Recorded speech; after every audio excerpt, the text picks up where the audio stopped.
Sa mga naka-calorie deficit dyan, narito na po ang ilang tips para hindi kayo magutom agad. Explain ko sa inyo. Tara, pag-usapan natin yan.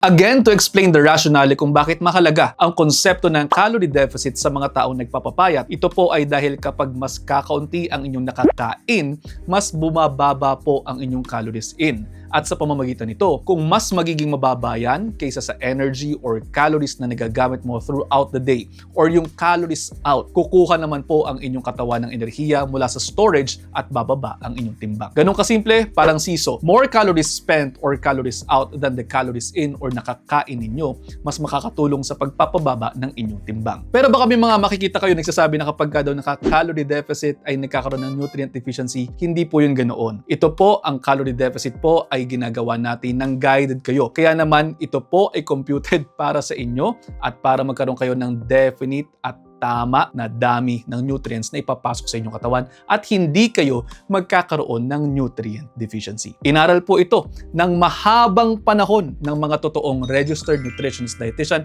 na siya naman pong mga espesyalista pagdating sa nutrition at hindi basta mga coach lamang.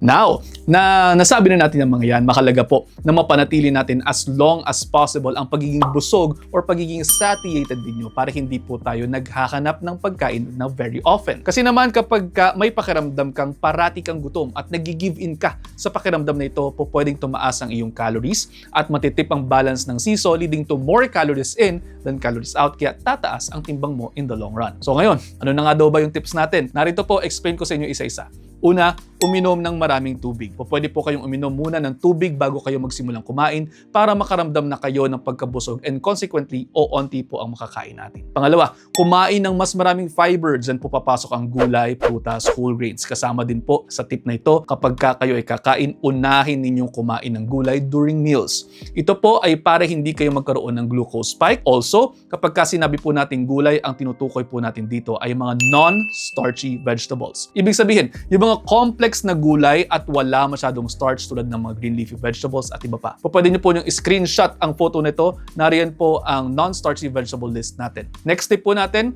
pagkatapos po ninyong kumain ng gulay, isunod ang inyong mga pagkain na mayaman sa protina.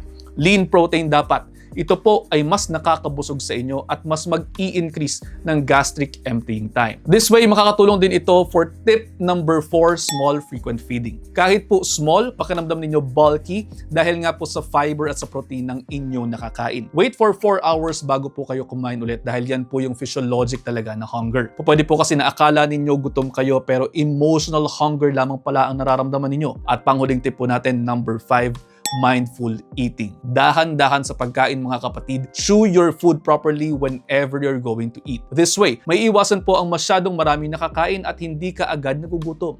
Iilan lamang po yan sa mga tips na po pwede nating ibahagi for today. Masyado yata mahaba ang video na to. Hanggang dito na lamang po muna. Sana po may natutunan kayo. Pakishare na rin sa inyong mga kaibigan. Baka sakaling mas marami pa tayong matulungan. See you ulit next time. Ingat.